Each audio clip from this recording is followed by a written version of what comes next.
जिना फैल रहा है, जिना के दायात फैल रहे हैं, जिना की तरफ माइल करने वाली चीजें फैल रही हैं, बदकिरदारियों से हमारा मुआशरा बदबू मार रहा है, नौजवानों की जवानी बेइंतहा गलीज होती जा रही है। और आज पाक दामन लड़के और लड़कियों को तलाश करना मौजूदा दौर के अंदर मुश्किल से मुश्किल तरीन होता जा रहा है। अल-अयाज़ु बिल्लाह। जानते हैं आप ज़िना कितना सख्त तरीन गुनाह है? कुरान ने वाज़े लफ्जों में फरमाया वला तक़रबु ज़िना, ज़िना के करीब भी मत जाओ। हजरत मखदूम अली महाइमी रहमतुल्लाह ताला अलैह ने तफसीरुर रहमान के अंदर इसकी तफसीर में बयान फरमाया कि ज़िना के करीब भी मत जाओ। इससे मुराद क्या है? तो मखदूम अली महाइमी रहमतुल्लाह ताला अलैह इरशाद फरमाते हैं वो जगह, वो मकाम जहां जाने से ज़िना का ख्याल पैदा हो, ऐसी जगहों पे जाना ही नहीं चाहिए।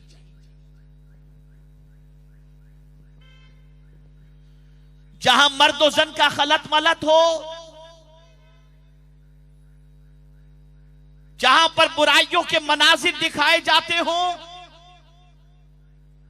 जहां पर नंगेपन का मुजाहिरा किया जाता हो,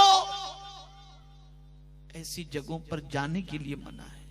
कुरान ने मना किया ज़िना के करीब भी मत जाओ। और अगर मैं ज़िना की सजा आपको बताऊं, कुरान की रोशनी में तो है ही, लेकिन ज़िना का अज़ाब अगर आपको बताऊं तो आपकी अक्ल तंग रह जाएगी। आकाए करीम रऊफ़ुर रहीम अलैहि तहियतु व तस्लीम इरशाद फरमाते हैं कि दो शख्स मुझे लेकर ज़मीन मुक़द्दस की तरफ गए। जब वहां पहुंचे तो मुझे एक सुराख दिखाया गया। आकाए करीम सल्लल्लाहु अलैहि वसल्लम फरमाते हैं कि मैंने जब उस सुराख में देखा तो सुराख छोटा था, लेकिन अंदर जो जगह थी वो काफी कुशादा थी। जिस तरीके से तन्नूर होता है, आपने तंदूरी रोटी के हवाले से आपने देखा होगा कि तंदूरी रोटी जब सेकते हैं तो सिर्फ रोटी लेकर के अंदर डालने के लिए, सेकने के लिए वो ऊपर का सुराख छोटा होता है, लेकिन अंदर पूरे मटके जैसा बड़ा सा कुशादा होता है। तो तन्नूर की तरह अंदर की जगह कुशादा थी जिसमें आग थी, और ऊपर जो सुराख था वो छोटा सा था।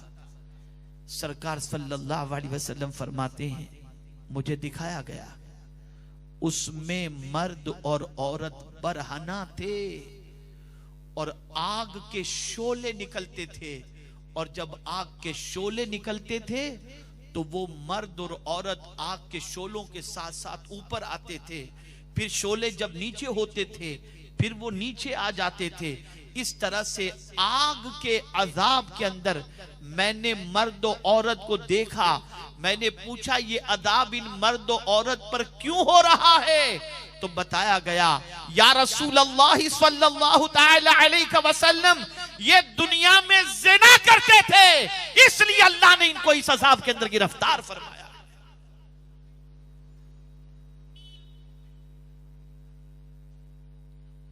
चंद लम्हों की लज्जत के लिए इंसान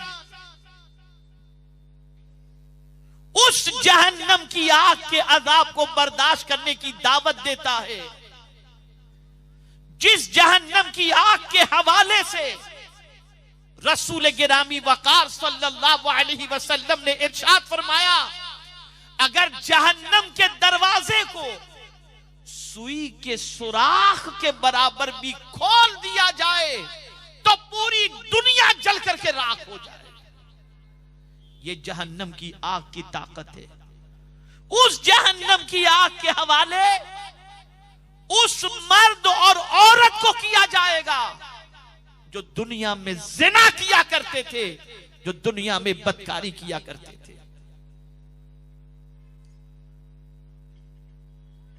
ऐ रसूल गिरामी वकार सल्लल्लाहु ताला अलैहि वसल्लम के प्यारे दीवानों, एक मकाम पर आकाए करीम रऊफ और रहीम अलैहि तहियत व तस्लीम ने इरशाद फरमाया, ज़िना से बचो, कि ज़िना की वजह से 6 किस्म की परेशानियों में इंसान गिरफ्तार होता है। 3 दुनिया की तकलीफ और मुसीबत और 3 आखिरत की। वो लोग जो रात की तारीकी में गंदी पिक्चरें देखते हैं, वो लोग जो अय्याशी के अंदर अपनी जिंदगी के लम्हात गुजारते हैं, वो लोग जो ज़िना के अड्डों पर पहुंचकर अपनी रात को आवारा बनाते हैं, और वो लोग जो ज़िना का बदनुमा दाग अपने वजूद पर लगाते हैं। जरा सुनो, मदीने के ताजदार आकाए करीम सल्लल्लाहु अलैहि वसल्लम ने क्या इरशाद फरमाया। सरकार सल्लल्लाहु अलैहि वसल्लम फरमाते हैं, ज़िना से बचो, कि ज़िना की वजह से 6 मुसीबतों में गिरफ्तार ज़िना करने वाला हो जाता है। 3 दुनिया की मुसीबत और 3 आखिरत की मुसीबत। कौन सी दुनिया की 3 मुसीबतें हैं? तो मेरे आका सल्लल्लाहु ताला अलैहि वसल्लम ने दुनिया की पहली मुसीबत और पहली तकलीफ का जिक्र किया। आकाए करीम सल्लल्लाहु अलैहि वसल्लम इरशाद फरमाते हैं, ज़िना करने वाले की इज्जत और आबरू खत्म हो जाती है।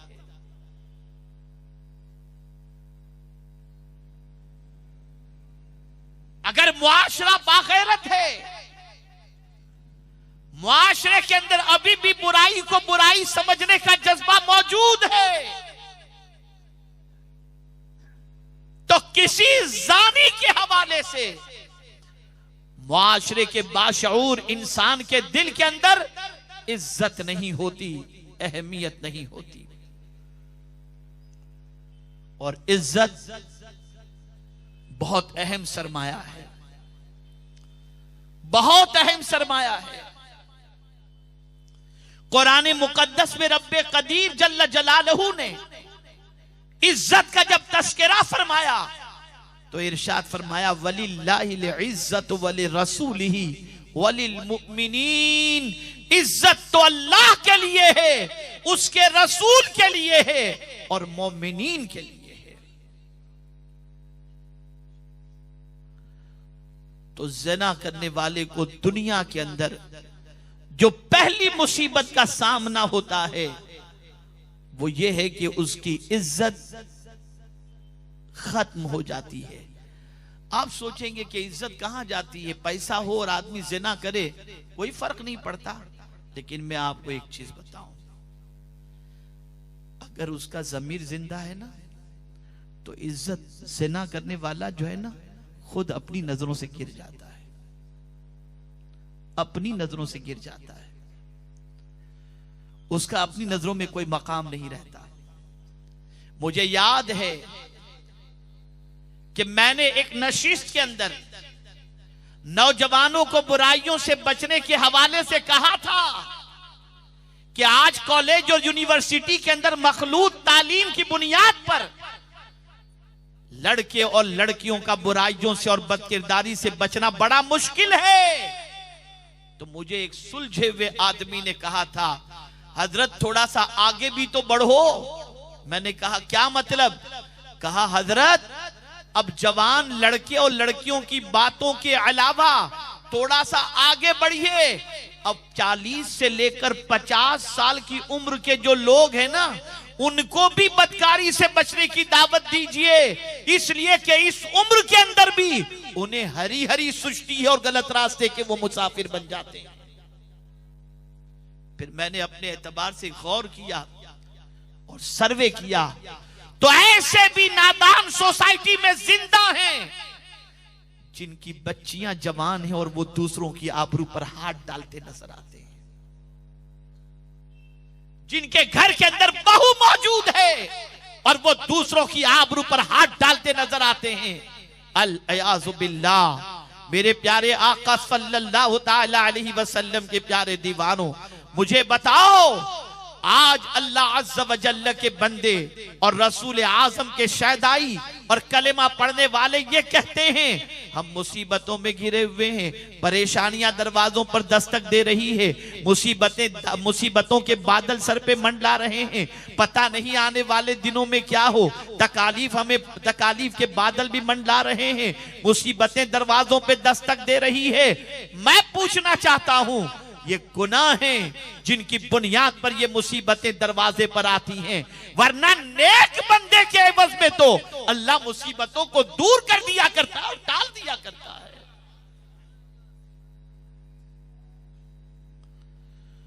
तो ज़िना करने वाले पर दुनिया में जो सबसे पहली मुसीबत आती है वो ये है कि उसकी इज्जत और आबरू खत्म हो जाती है। दूसरी मुसीबत, मेरे आका सल्लल्लाहु अलैहि वसल्लम इरशाद फरमाते हैं, तंगदस्ती पैदा हो जाती है, उसकी रोजी से बरकत छीन ली जाती है, वो तंगदस्ती का शिकार हो जाता है। याद रखें, रिस्क का जिम्मा अल्लाह ने अपने दस्ते कुदरत में लिया है, वो जिसे चाहे जितना अता फरमाए। जब उसके हबीब ने कह दिया कि ज़िना करने की वजह से तंगदस्ती पैदा होती है, यकीनन ज़िना की वजह से आदमी कल्लाश हो जाता है।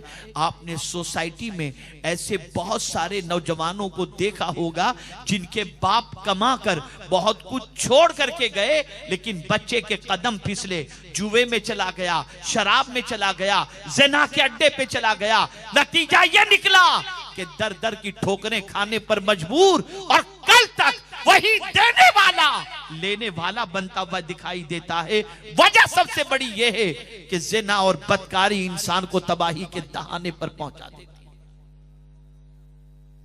मुझे एक वाकया याद आ रहा है, अल्लामा याफ़ई रहमतुल्लाह ताला अलैह ने रौदुर रय्याहीन के अंदर यह वाकया नकल फरमाया है। हो सकता है यहां बहुत सरमाएदार मौजूद हों और अपनी हवस के कुछ लोग, सबकी बात नहीं करता, और हो सकता है यहां ऐसा कोई भी ना हो, लेकिन कुछ नादान कहीं होंगे जो दौलत की बेपनाह रेल होने की वजह से गरीबों की गुर्बत का मजाक और उनकी गुर्बत का सौदा अपने पैसों से करते होंगे। लेकिन मैं यहां एक वाकया बताऊं, अल्लामा याफ़ई रहमतुल्लाह ताला अलैह ने रौदुर रय्याहीन के अंदर यह वाकया नकल फरमाया है। दो दोस्त थे,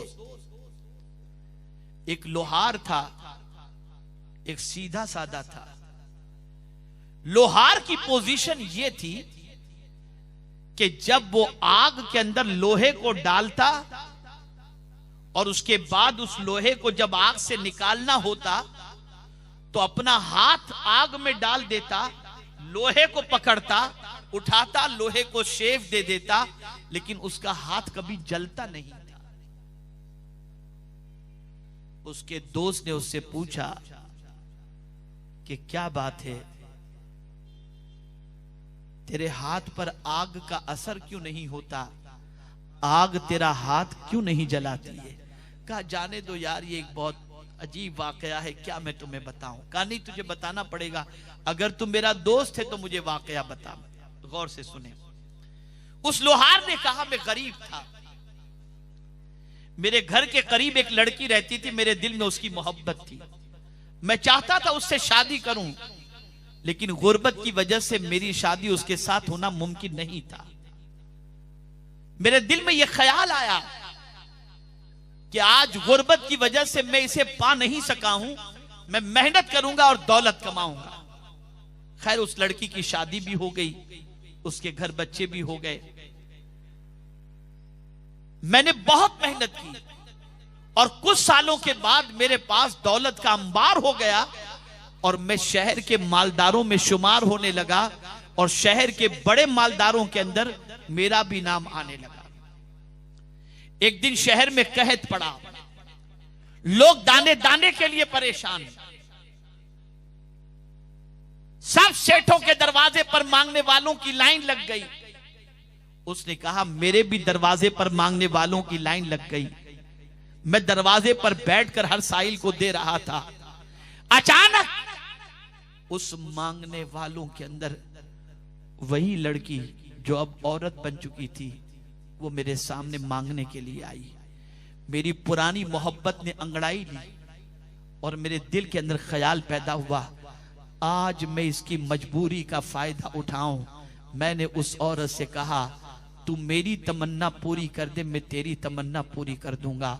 औरत बागैरत थी, सब से निकलती है, कतार से निकलती है और चली जाती है। कुछ देर के बाद फिर वो आती है, कतार में उसका नंबर आता है। जब उसकी बारी आती है तो मैं उससे फिर यही कहता हूं, तू मेरी ख्वाहिश पूरी कर दे, मैं तेरी ख्वाहिश पूरी कर दूंगा। फिर वो निकल जाती है। अब घर जब पहुंचती है तो 3 उसके बच्चे भूख से बिलक रहे थे, परेशान थे, तड़प रहे थे। मां की ममता तड़प उठी और बच्चों की भूख उससे देखी नहीं गई, लेकिन फिर भी ईमान पुख्ता था, नजरिया पुख्ता था, अकीदा पुख्ता था, रसूल आजम की मोहब्बत पुख्ता थी, अल्लाह का खौफ उसके दिल में था। फिर भी वो आई और कतार में तीसरी बार जब खड़ी हुई, उसका जब नंबर आया तो मैंने तीसरी मर्तबा भी उससे यही कहा, तू मेरी ख्वाहिश पूरी कर दे, मैं तेरी ख्वाहिश पूरी कर दूंगा। इतने में वो औरत कहती है, सुन ले ए नौजवान, कान खोल कर सुन ले, मेरा एक एक बच्चा भूख से बिलक बिलक कर मर जाए, मैं इसे तो गवारा कर सकती हूँ, लेकिन मेरे दामन पर जिना का धब्बा लग जाए, मैं इसे बर्दाश्त नहीं कर सकती। ये कहते हुए वो औरत वहां से चली गई। वो शख्स कहता है, उस औरत के जुमले ने मेरी जिंदगी बदल दी और एक ख्याल मेरे जहन में आया।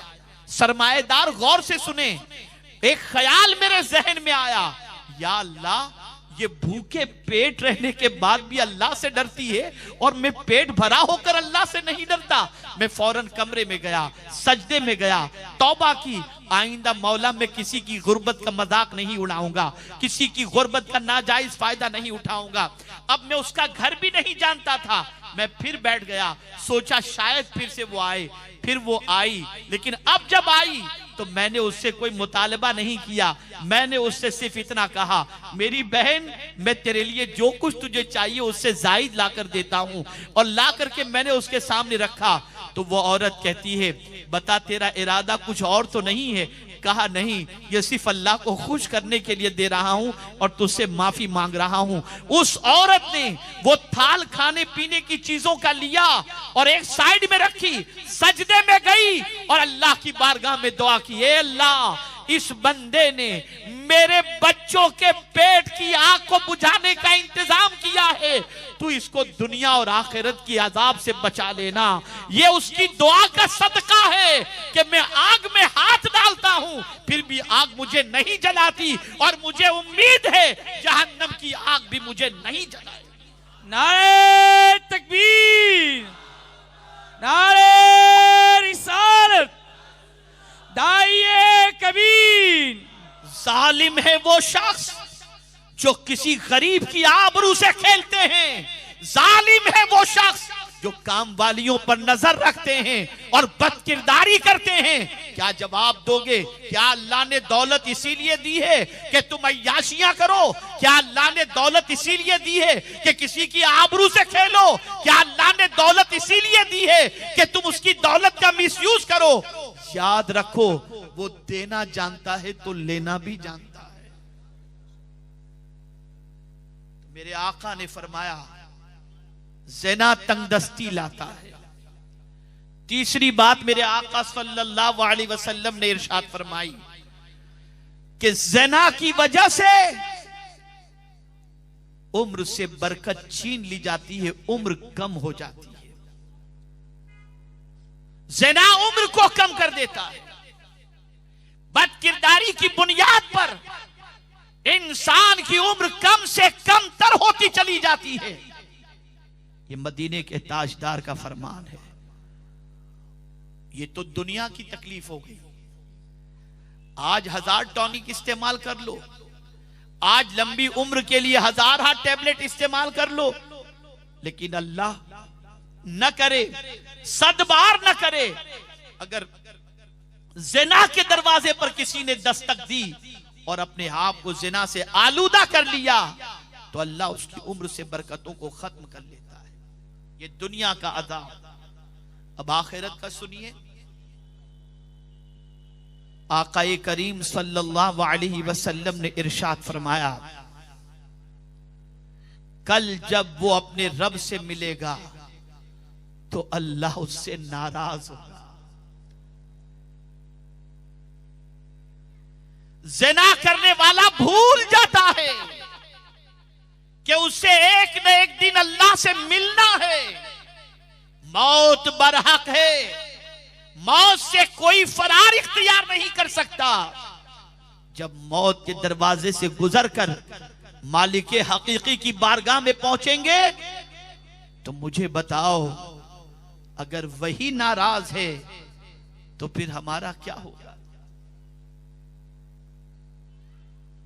कुरान कहता है सबसे बड़ी चीज क्या है? वरिदवानुम मिनल्लाहि अकबर, अल्लाह की रजा सबसे बड़ी चीज है।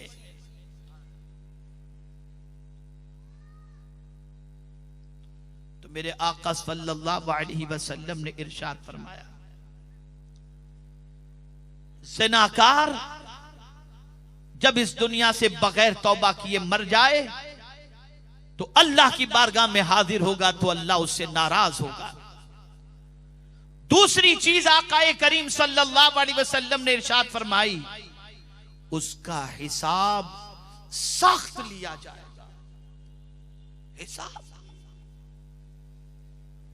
आला हजरत जैसा अजीम मुजद्दिद जब हिसाब का तसव्वुर उनके दिमाग में आता है तो लरस जाते हैं और कहते हैं, करीम अपने करम का सदका लई में बेकद्र को न शर्मा, तू और रजा से हिसाब लेना। रजा भी कोई हिसाब में है। किसमें ताकत है मेरे रब को हिसाब देने की, मुझे बताओ। एक सादा हिसाब जब रब को नहीं दे सकते तो ज़िनाकार का हिसाब तो सख्त से सख्त होगा। किसमें ताकत है कयामत के दिन अल्लाह की बारगाह के अंदर सख्त हिसाब का मुकाबला करने की? तीसरी चीज आकाए करीम सल्लल्लाहु अलैहि वसल्लम ने इरशाद फरमाई कि जहन्नम के अजाब में गिरफ्तार होगा। और एक मकाम पर मेरे आका सल्लल्लाहु अलैहि वसल्लम ने इरशाद फरमाया, जानी की बदबू से दूसरे लोग भी परेशान हो जाएंगे, उसके बदन से ऐसी बदबू आती है।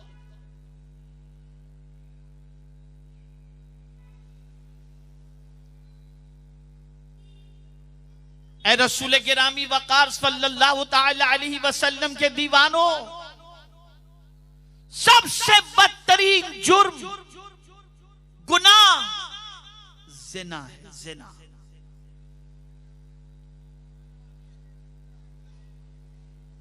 कत्ल से भी बड़ा गुनाह ज़िना है। आप सोचेंगे वो कैसे? भाई अगर आपने किसी को कत्ल कर दिया और मकतूल के वरसा ने दियत लेकर के आपको छोड़ दिया और कहा कि भाई हमको इतना पैसा दे दो, हम तुमको माफ कर देते हैं, तो इस्लामी शरीयत के एतबार से कातिल को माफ किया जा सकता है।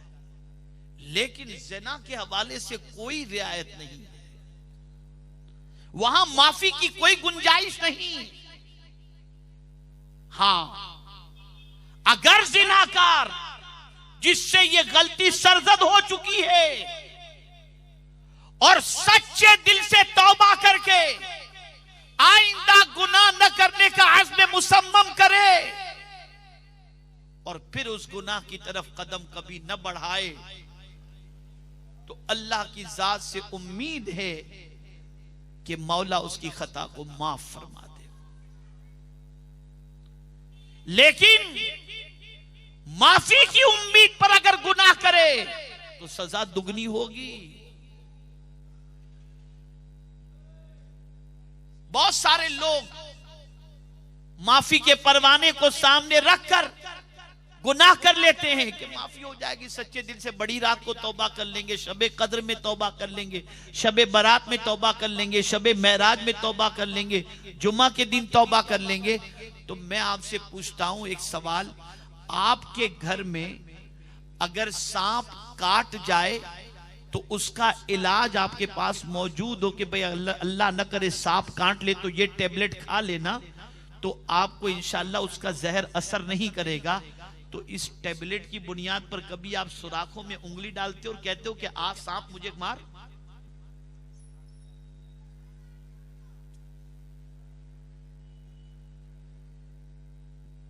ये तो आपके पास दवाई इसलिए है कि अनजाने में कभी ऐसा हो गया कि सांप ने डंक मार लिया, तो प्रिकॉशनल आपने ये इंतजाम करके रखा है।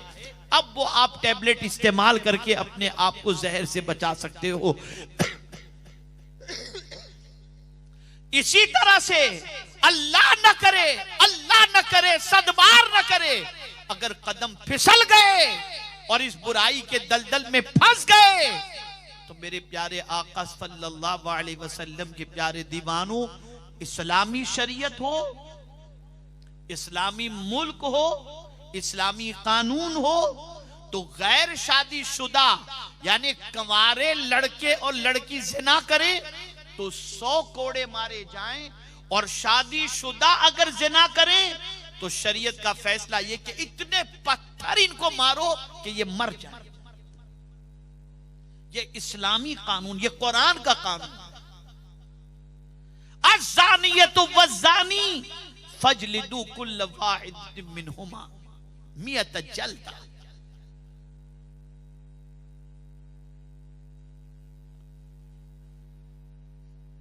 लड़का इकरार कर ले मैंने जिना किया है, मर्द ने इकरार कर लिया मैंने जिना किया, औरत ने इकरार कर लिया मैंने जिना किया, तो ये शरीयत की हद उसके ऊपर जारी की जाएगी।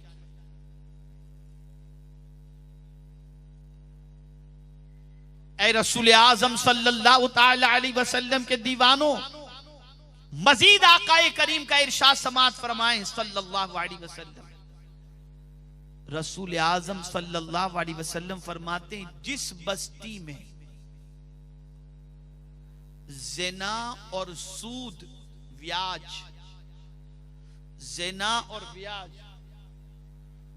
दोनों आम हो जाएं, यानी इतने आम हो जाएं कि कॉमन हो जाए, आम हो जाएं, तो सरकार सल्लल्लाहु अलैहि वसल्लम फरमाते हैं उस बस्ती पर अल्लाह का अज़ाब करना हलाल हो जाता है।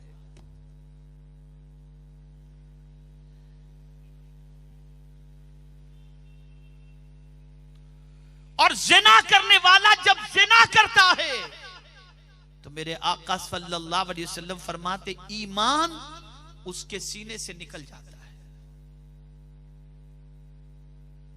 और साइबान की तरह होता है। जब वो बदकिरदारी से फारिग हो जाता है तब ईमान उसके सीने में लौटता है। ये कितना बुरा अमल है कि ईमान भी ऐसे अमल करने वाले के सीने में रहना नहीं चाहता।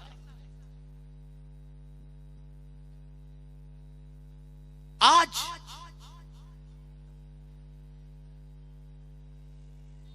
बहुत सारे नौजवानों को देखा जाता है, कारोबार करने वाले, जैसे कोई ड्रेस का कारोबार कर रहा है, कोई चूड़ियों का कारोबार कर रहा है, कोई इमिटेशन ज्वेलरी का कारोबार कर रहा है, कोई चप्पल जूते का कारोबार कर रहा है, तो वो कसदन उनके यहां गाहक आने वाली लड़कियों को और औरतों को टच भी करते हैं, उनको छेड़ते भी हैं और उनसे अपने बदन को मस भी करते हैं। ऐसे ही ट्रेन में, बस में, रास्ते में, धक्कम धक्की के अंदर अपनी जिल्द को, अपनी चमड़ी को उनके साथ लगाते रहते हैं। आप जानते हैं कल बरोज़े क़यामत वो चमड़ी जो किसी गैर महरम को सिर्फ टच कर दी गई, अनजाने में नहीं, जानबूझ करके, उन चमड़ी को जहन्नम की आग में डाला जाएगा, आग में डाला जाएगा। और उस चमड़ी को अल्लाह कुव्वते गोयाई अता करेगा। तो चमड़ी वाले चमड़ी से पूछेंगे, वकालू लिजुलूदिहिम लिमा शहीदतुम अलैना, ए जिल्द तू हमारे खिलाफ गवाही क्यों दे रही है? तो चमड़ी बोलेगी, काल अंतकनल्लाह, अल्लाह ने हमें बोलने का हुक्म अता फरमाया। आज थोड़ी सी चमड़ी जल जाए बर्दाश्त नहीं होता, जहन्नम की आग से चमड़ी जलेगी, बर्दाश्त करने की ताकत है?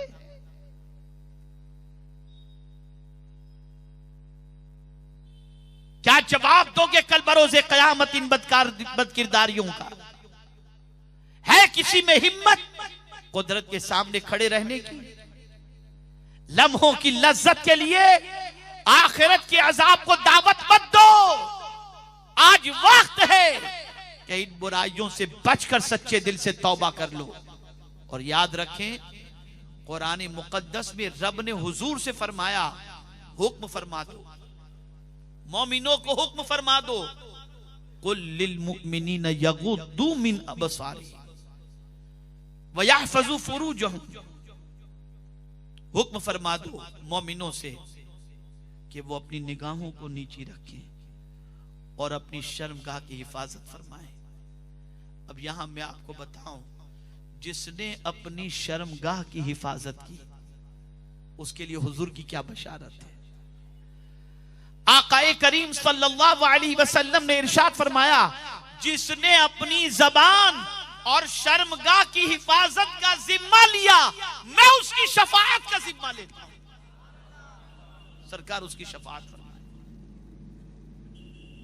तो निगाहों को नीची रखो, शर्मगाह की हिफाजत करो, अल्लाह के अजाब से डरो, जहन्नम की आग से डरो और बदकिरदारियों के दलदल में फंसने से अपने आप को रोको।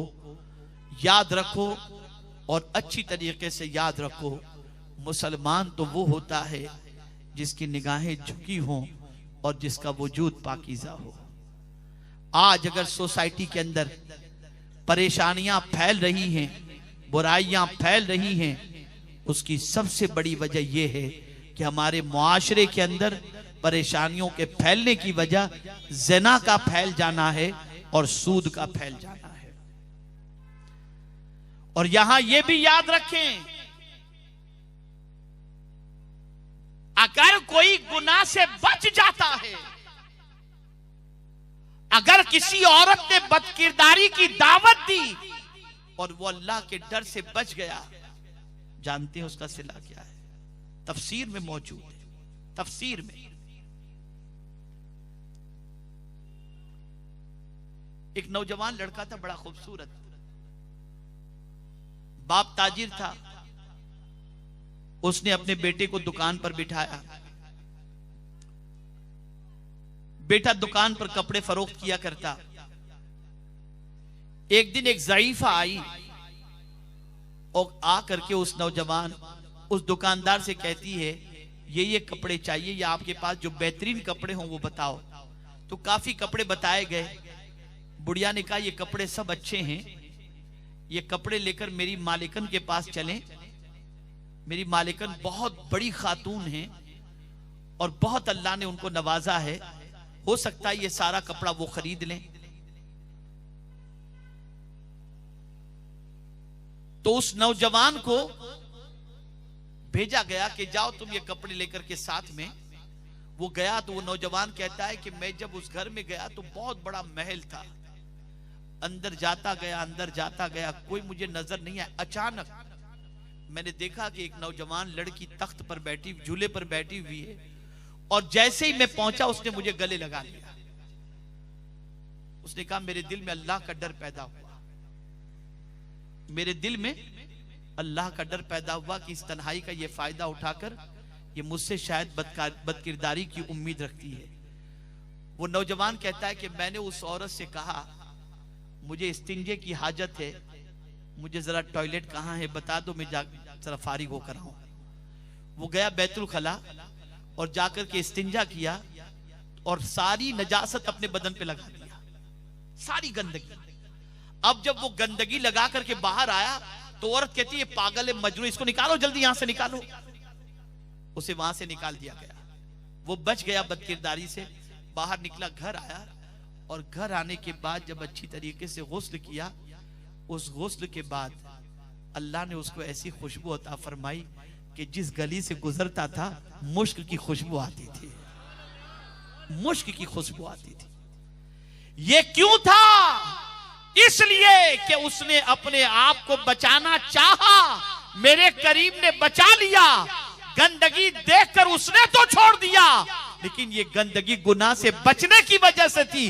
तो मेरे मौला ने इतनी खुशबू अता फरमा दी कि जब तक जिंदा था उसके बदन से खुशबू आती थी और मरने के बाद उसकी कब्र से खुशबू आती थी।